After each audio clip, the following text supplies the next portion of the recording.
또 정명구 회장, 월드컵 끝나면 분명히 사임하겠다고 밝혔잖아요. 그런데 아직 자리를 지키고 있습니다. 이 부분에 대해서 의문을 갖고 계신 국민도 많은데 지금 문체부가 검토하고 있는 축구협회장 직선제 선출 도입 방안과 함께 좀 설명 부탁드릴게요.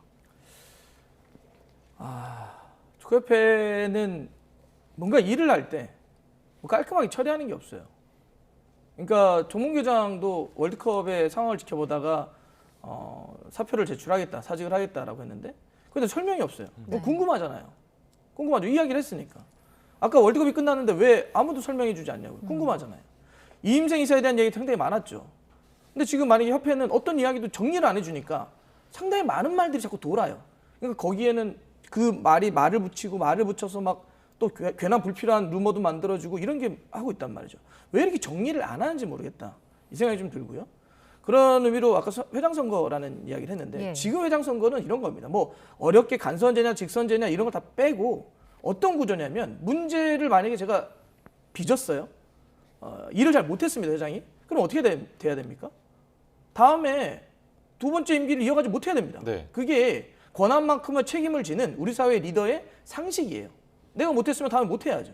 근데 지금은 내가 아무리 임기 내에 뭘 못했어도 다음에 또 하겠다고 하면 됩니다. 왜? 체육관 선거니까. 몇 명만 관리할 수 있는 사람들 내가 이렇게 잘해서 그 사람들과 잘 만나서 이야기를 하면 설득시키고 내 편으로 만들면 되는 선거예요. 사실 득표율도 굉장히 압도적으로 나오잖아요. 그러니까 당시에 여론이 정몽규 회장이 4선, 원래 4선도 안 되는 거예요. 규정상. 정관은 대한체육회 정관은 2번까지만 됩니다. 3번 이상을 할 때마다 특별 허가를 얻어야 돼요. 근데 2번의 특별 허가를 얻은 거예요. 그것도 특별위원회 지금 나오고 있지만 뭐 거기가 문제가 있었다는 거잖아요. 이렇게 서로 하려고 관계를 맺어서. 근데 여하튼 그렇게 해가지고 그 뭐 조금의 인원 190명 정도를 해서 하니까 어떤 현상? 그때 당시에 여론이 압도적으로 정몽규 회장이 4선이면 안 된다가 거의 90% 육박을 했습니다. 여론이.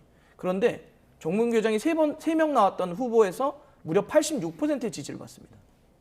이 민심과 완벽한 괴리잖아요. 사람들은 물러나라가 90인데 그 190명 안에서의 투표는 86%가 해라, 연임해라가 86%예요.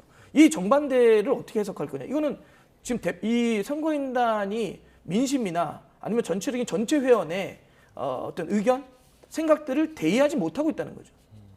그러면 이거 손봐야 되는 거 아닙니까? 왜? 그래야 리더가 자기가 일을 잘하려고 할 거 아닙니까? 일을 못해도 또 뽑아주면 그러니까 지금 협회가 왜 이렇게 일을 못했냐고 물어보시잖아요. 못해도 돼요. 그럼 왜 잘해요? 그러니까 이 문제가 빚어지는 겁니다. 그러니까 회장이 못하면 당신 책임져야 돼라는 구조.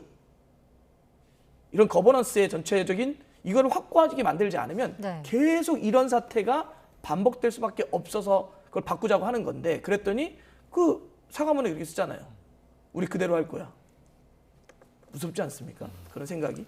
예, 방금도 그 축협의 사과문에 담긴 우리 건드리지만 우리 뜻대로 할 거야라는 비판을 방금 지적을 해주셨는데 그 입장문 보니까 차기 회장 선거가 피파 그리고 대한체육회 정관과 충돌하지 않게 진행을 하겠다라고 밝혔거든요. 이게 막 직관적으로 와닿는 문장이 아니어서 좀 해석을 해주시겠습니까? 뭐 사실 일단 뭐 문맥을 좀 봐야 될 것 같습니다. 형식적으로는 너무 당연한 말이죠. 피파라든가 혹은 뭐 자체적인 그런 정관, 대한체육회 그런 정관들 충돌하지 않게 준수해서 진행을 하겠다라는 말이 형식적으로 봤을 때는 너무 당연한 말인데 이제 이 이야기가 언제 나왔는지 왜 이 시점에 나왔는지가 가장 중요한 것 같습니다. 결국 이 상황 등을 종합해 보면은 지금 대한체육회나 혹은 축구협회 정관을 보면은 회장이 사임을 하게 되면 60일 이내에 후 선임을 하게 돼 있습니다. 근데 이 규정대로 가겠다는 거죠. 하지만 지금 여론이나 혹은 흐름을 봤을 때는 이 축구협회 회장 선거 자체에 대해서 그 제도 자체에 대해서 문제를 삼고 있고 여기에 대해서 간선이 아니라 직선을 해야 된다라는 그런 움직임, 그런 목소리가 크게 나오고 있는 상황입니다. 그런 상황에서 이렇게 정관에 위배되지 않겠다라는 것을 강조한다는 것은 결국에는 우리는 60일 이내에 정해진 대로 절차를 진행하겠다. 따라서 뭐 이 구조 자체를 바뀌는데 시간이 많이 소요가 될 것 같은데 그 전에 우리는 규정대로 처리를 하겠다라고 사실 기존의 그런 축협의 의사를 그대로 한번 보여주는 그런 내용이 아닌가라는 생각이 듭니다. 거기다가 피파까지 이제 이야기를 한다라는 것은 결국에는 우리 축구협회 외부에서 그렇게 관여하고 영향력을 행사할 경우에는 피파 측의 그런 제재를 받을 수가 있기 때문에 이런 점을 고려해서라도 우리는 내부적으로 처리를 하겠다. 아무래도 이렇게밖에는 해석이 되지 않는 그런 입장이 아닐까 이렇게 생각이 됩니다. 조금 덧붙이자면 이게 얼마나 무섭고 놀라운 이야기냐면 그 60일 이내 지금 방식으로 하잖아요. 예. 그럼 지금 이제 제가 루머로 돌아다니는 이름을 얘기할 수는 없어요.